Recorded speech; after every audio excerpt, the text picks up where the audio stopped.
Hi everyone and welcome to this week's energy update. Now, even at the first glance, these cards depict that the energy is going to be extremely intense but neutral, which means that it's really up to us to make what we want with it. So that already means that one of the key themes here is where we invest our energy, our focus, our attention towards. That is what is going to be empowered, and that is what's going to run in our lives this week. And that kind of means that if we invested into the more negative, painful, and challenging things in life, well, those are gonna feel way more intense. Now, of course, that doesn't mean that we won't have an equal amount of inner energy, if this makes sense. Pure force, willpower, whatever this translates to, in order to cope with these problems, in order to try our very, very best to solve them, or at least create some kind of balance. Even if this just means empowering ourselves to be way more endurant. But of course, this also means that if we focus on, let's say, a more optimistic way of looking at things, more optimistic way of finding solutions, coping with problems, and here it's really important the meaning that we personally, without any kind of influence, not even spiritual influence, that we give to events in our lives. Because let's say an event can be seen either as an opportunity or a setback, especially when it's more neutral. It doesn't really have a very well determined outcome. So it really, really depends on us. Now, this doesn't mean that we're gonna have miraculous solutions and breakthroughs and, make it without any problems this week. But what it does mean is that we are definitely gonna feel like we progressed quite a lot from every single perspective. It really depends on what kind of challenges people have in their lives. For some, it's more material. For others, it's like more psychological. For others, it's karmic. For others, spiritual, emotional, relationship, etc. And very many times in life when, the blockages are very strong, when things are definitely not evolving very quickly, and many of these blockages, whatever they are, that are present and quite agitating, irritating, frustrating our lives right now, are not even anything to do with our own personal karmic journey or whatever. They're basically just a reflection of what's going on in the collective. But it's so very difficult to be able to, filter out what is ours and what is not really ours. It's so very easy to think that, oh, I made another mistake, I made a bad choice, I'm unlucky, things just don't work out for me. When very many times it has really, really nothing to do with us. It is just what is going on in the collective, and we're part of it, like it or not. And even when you listen to this recording and you might think, well, maybe others are part of the collective, but I really separated myself. Well, if you had done that, you wouldn't be listening on the internet to a recording, if you know what I mean. You would be a hermit somewhere in nature, in the mountains, in a forest, wherever you could. So you wouldn't really be listening to this. And that ultimately means that you're connected, you're part of it. There is nothing anyone can do about this. And even though almost everyone who listens to this knows so very well what, to disconnect from the collective means, as in what we have to do very practically, detach, shut down the internet, move away from a very busy, crowded, society-focused place, town, location, whatever, and move to a much more quieter or nature-based area. This is all very wonderful, so we know what we need to do, but many of us just simply can't. So basically, like it or not, we're here, we are part of this, and we have to endure those blockages which source from the collective and simply not allow them to defeat us. Of course, I'll get into more detail in just a little bit, but first of all, I would just like to mention what the combination of these cards represent collectively. So first of all, we have the High Priestess clarified by the Four of Coins. We have the Two of Wands clarified by the Nine of Swords reversed.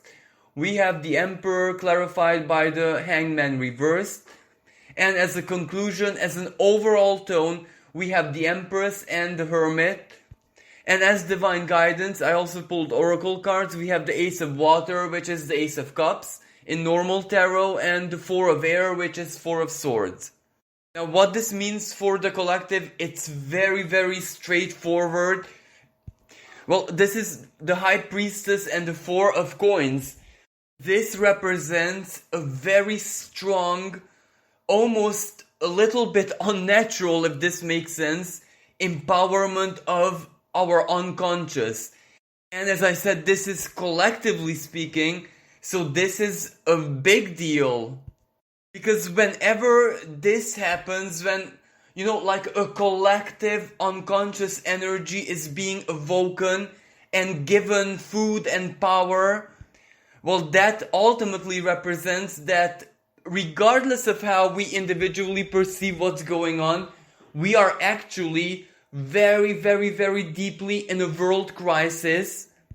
But perhaps the reason why we don't perceive it as something very turbulent, something very, very big that's gonna change the world forever, is that this time our physical bodies, the physical self, the physical and material aspects of our lives, I'm not saying that they're okay, but they're not affected, they're not in danger to the degree that would represent a truly big crisis.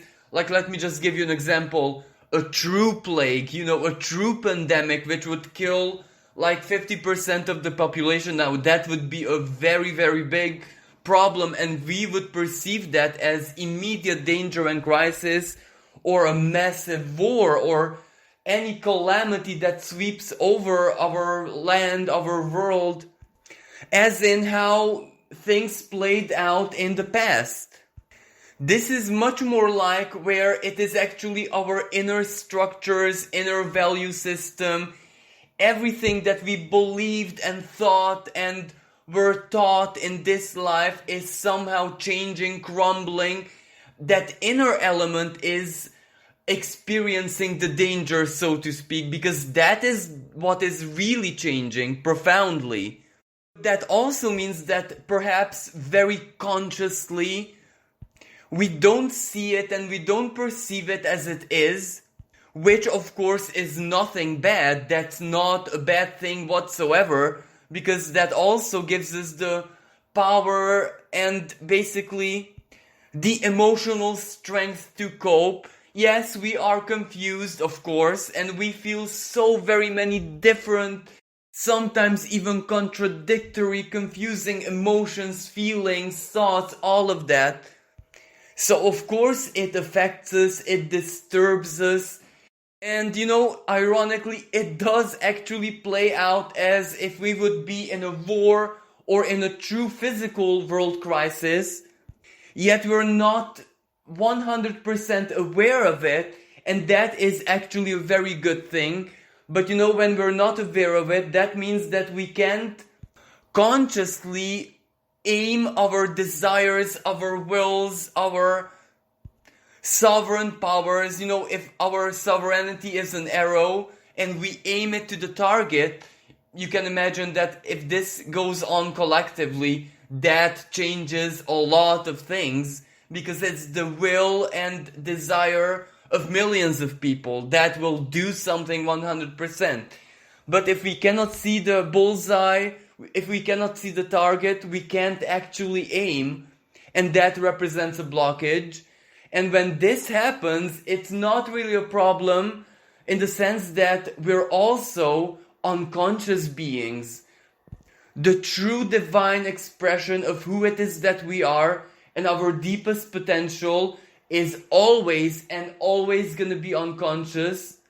And when we're truly in danger, that awakens. It's almost like the triggering of a more divine expression of survival instinct, if this makes sense. And when the unconscious tries to solve something, well, that will always happen very quickly. And I have to remind that this is, again, collectively speaking, so not necessarily individually. So imagine the sheer power of this. So because this starts right now, because this starts to become much more active, much more alive, perhaps this is what's definitely going to change the overall tone and the big picture, as I said, collectively, by the end of the year. So something is definitely gonna happen, especially by the time we enter once again eclipse season. Now, on the other hand, perhaps some very important and symbolic events are going to take place this week on the world stage, where we have the Emperor clarified by the Hangman reversed. Now, the Emperor definitely symbolizes either world leaders or authorities, big power players in the international stage like countries, for example, United States, China, Canada, etc. And the Hangman reversed represents a massive rebellion, a massive opposition from the people, from, citizens, from the collective. And this is an unusual situation because this time, perhaps for the first time ever since all of this started, this is where actually it is the people, the communities, the unity of citizens, which is gonna be the aggressive factor, the aggressor, the fire starter, the troublemaker, if this makes sense, and not necessarily the leaders. But this is kind of action and reaction. This is karma, because the Two of Wands clarified by the Nine of Swords is also very clear. That which once was fear, uncertainty, insecurity, and depression is now sheer anger and sovereign willpower. And this is gonna be aimed at exactly the symbol of that which should have taken responsibility for the management of this situation, which means either world leaders, countries, authorities, etc. So there is gonna be a massive uprising, there is gonna be protests, and people defying any way they can find, any way they can, anything that has to do with centralized power. Now, yes, of course, this is not gonna lead absolutely anywhere, but perhaps this is gonna be a moment when it will truly shock, the Hangman, and even surprise in a very negative way, as I said, world leaders, authorities, or countries, the leadership of countries themselves. And where this is leading to, perhaps not this week, perhaps in the weeks, even months to follow, the Empress clarified by the Hermit. So in order to solve this situation and to truly quiet people, calm them down, try their hardest to turn down the aggression, well, the Empress can represent present, material well-being, money, grant, everything that basically appeals to the pleasure, to the five senses of people when they're busy being indulged in their pleasures and what makes them happy. They're very, very quickly gonna forget about the anger, etc., and that will definitely quiet some people. And even though this can be seen as something pretty, let's say, manipulative, on the other hand, whatever that Empress means, either money or freedom or an invitation to indulge in our pleasures, well, it's still a solution, and it is definitely going to be a saving grace for so very many people. And even though physically this is definitely going to be like a really, let's say, acceptable and somewhat fair resolution to the problem. This is actually just physically because, as I said, this is where the unconscious becomes dominant, it becomes the leading force, so that will definitely influence events, the course of certain actions, and even the karmic forces.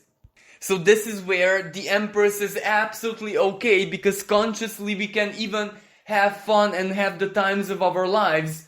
I repeat, not now, not next week, but rather in the months and weeks to follow. Our conscious can perfectly be occupied by all the positive things, the Empress, because the unconscious is still gonna be very much focused on truly solving this world crisis in all of its aspects. Now that is not gonna happen overnight, absolutely not. But what it means is if this power struggle between different leaders, different world powers, different categories, etc., is gonna play out more in the shadows, hiddenly, because they will find a mean to, please people, not make them angry and protest. For example, think about it, universal income for everyone. Well, it's definitely gonna be heaven on earth in a material sense. But of course, all the conflict, all the opposition, all the power games are gonna play out on a much more psychological level. But this is also a blessing in itself, because some people can simply detach, cut it off totally, and just live life for themselves, while other people who have this calling to be involved one way or another are gonna keep on fighting until something happens. But of course, this is just the collective nuance of this energy. Now, strictly personally, the High Priestess and the Four of Coins represents certain moral and even spiritual, even karmic obligations and duties, which are going to be quite a very strong inner force this week, because the High Priestess can represent that we have certain kind of obligations to, for example, our parents, our loved ones, our children, our family member, good old friends who've always been in our lives. So people who we truly deeply love and care about, and if they are in trouble, or if they ask for help, or even if we just simply feel the urgent need to be there for them. So regardless of what problems, obstacles, situations of dire need we may have in our own personal lives, this might be a week when we actually focus more on the problems of our loved ones and us trying our hardest to be there for them. This Two of Wands and the Nine of Swords is also a pretty good and pretty optimistic energy, because the Nine of Swords reverse means that we may still have fears, insecurities, worries, overthinking. We might not still be okay whatsoever, yet what we do have is much more courage, determination. So whatever this Nine of Swords represents, for some people severe fears, for others worries, for others even depression and mental instability, that is not strong enough right now to stop us in any way, shape or form from working with what we have in the present moment. So that is definitely a time for action, a time for a gesture, a time for some kind of self-expression, the expressions of our will. May it be as simple as a communication, as a conversation, where we let someone know our intention, what we plan to do, and they might, for example, help us, or they might be part of that. But it can be as complex as, even starting a certain procedure, a legal procedure for us to do something, going out and filling up paperwork, going to a lawyer, going to a specialist, going to a, let's say, job interview, even if you know very well that you won't get that job. At least you'll try it. At least you'll take action. It will be very, very dynamic. And even if the result of your actions are not as successful as you'd like them to, it won't really matter, because, the sheer feeling that you're doing something, that you are actively seeking solutions and trying to solve problems, that will already give you this feeling that whatever you're trying is work in progress, and you are making some small progress. So that will definitely be a helping factor to just keep you focused and concentrated on working with what you've got and not focusing on the opposite, as in the problems, fears, etc. Now, individually speaking, the Emperor and the Hangman reversed is actually a very good sign. The Emperor is definitely us, our inner sovereignty, and the Hangman reverse represents us very quickly, almost spontaneously, as an inner awakening, changing direction, taking ownership of our lives and everything in it. Even if this is just, let's say, a spiritual or a psychological gesture that we do, or a conversation we have with the self, promising ourselves that this was the last moment when I feel helpless, when I feel trapped, when my happiness depends on other people or the world or fate or karma or the divine. Everything is included in here. From tomorrow, I'm gonna take ownership and really try my hardest, regardless of the outcome, to try and not be as helpless. Now, this alone is actually enough for us to somehow attract maybe minor changes in our lives, where outer reality starts reflecting that the action we have taken does bear some kind of results. And this comes also as a shift of inner power, because in the past weeks we had very strong Pluto oppositions. When Pluto opposes another power player, well, it means that we feel powerless or things are totally outside of our control. And that usually leaves us feeling totally powerless, defenseless in at least one matter in our lives. And as we speak right now, it is Mercury who opposes Pluto, but that is a mental and intellectual energy where the opposition actually shows us where we are powerless and where we might not have a choice. But at the same time, Mercury is a very quick moving planet. It will break up the opposition and it will reveal all the other areas where we do have a choice and where we can take action. And then we have the Empress with the Hermit. And this might be almost like a literal reflection of an energy shift that just recently took place in the sky. The Empress is Venus. The Hermit is Virgo. Venus into Virgo.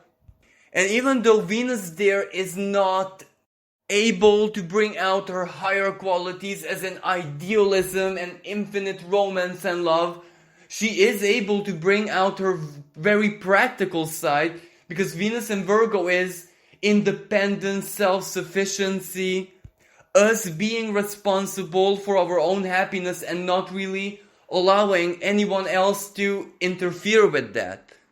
Venus in Virgo is basically like the single and proud archetype. And even for those people who are in a relationship, single doesn't really mean that you don't have anyone in your life. It just means that you are empowering yourself and not depending on anyone else. So this is a really, really good and positive energy, regardless of our situations, even when we cannot actually be either single or proud or self-sufficient. Just desiring this and just being focused on this, well, this really, really, really matters. We can look at the Emperor card as Mars. That is where we take action. But the Empress is Venus, so that means all we need to do is desire with total purity of the heart and that attracts that which we desire in our lives. The more pure our desire is, the better the attraction works. And as a divine guidance, we have the Ace of Water, which is the Ace of Cups, and the Four of Air, which is the Four of Swords. Now, in this particular oracle deck, the Ace of Water has such a beautiful symbolism because it kind of means returning hope, returning happiness, returning emotional fulfillment, returning inner power, and of course, the harmony and serenity that spirituality and faith and everything, which is an inner value, gives our being. And this goes on in cycles actually, where the opposite of this, so doom, gloom, despair, vulnerability, etc., is part of life. It is part of the big cycle. And since we had much more that we can ever ask for from the opposite of happiness and bliss and joy, that kind of means that we are already through that. So what we can expect is the natural outcome, the natural flow of the cycles, which means that one way or another, existence itself, life itself, nature herself has to lead us, guide us, push us, or whatever into that state which has to follow naturally. And you might argue with me here that what does a feeling, like what does an emotional state have to do with nature? Well, without the desire of fulfillment, without the desire and, the hope of basically being able to be immersed in life, nothing in this world would actually reproduce. Reproduction and finding a mate in animals, because that's what we're really talking about, might be just an instinct, but that instinct is fueled by something, by an inner energy, by some kind of power source, a battery, so to speak. And that energy is, I don't even know how to call it exactly, the spirit or the collective consciousness of nature.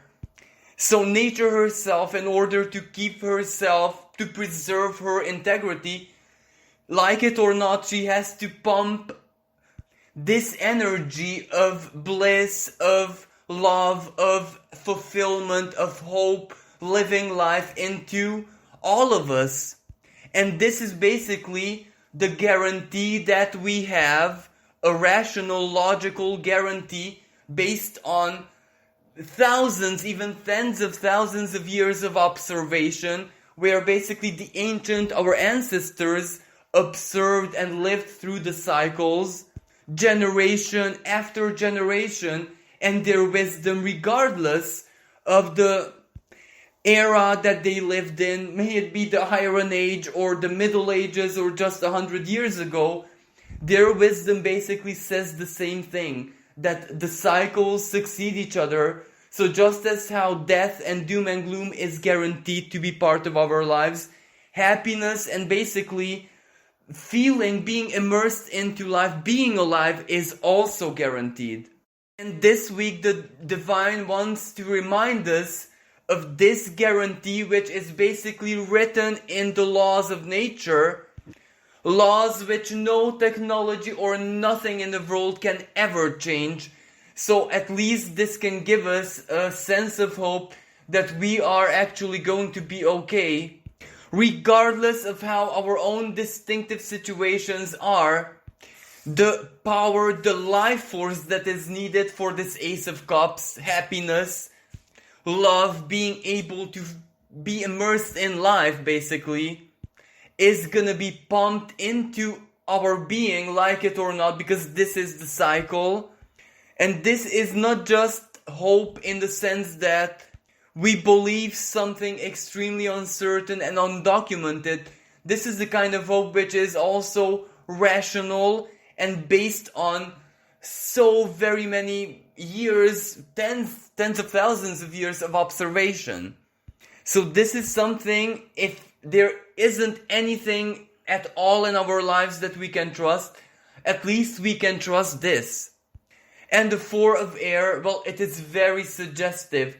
It is our inner peace. It is the peace of mind, peace of the mental sphere, when you're living life, when you're immersed in life, when what you feel that is your reality inside, at least, partially, even if not very perfectly, is reflected on the outside, well, that already gives a state of peace, a state of harmony, an equilibrium.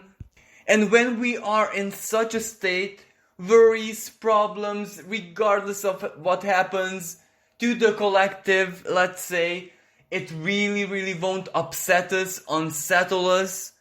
And I do believe that the best expression here is drive us crazy anymore.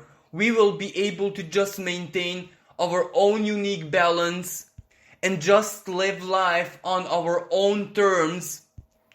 Because before life accepts our terms, we already accepted and worked with life's terms. For example, all the difficulties, the opposite of the Ace of Cups. So we have proved our authenticity, and there is absolutely no reason why life, for once, cannot accept our terms and conditions. Life isn't that unreasonable, especially after we proved our strength and valor. So this concludes today's reading. Thank you so much for listening. Wish everyone a magical and truly blessed week. Until next time, bye for now.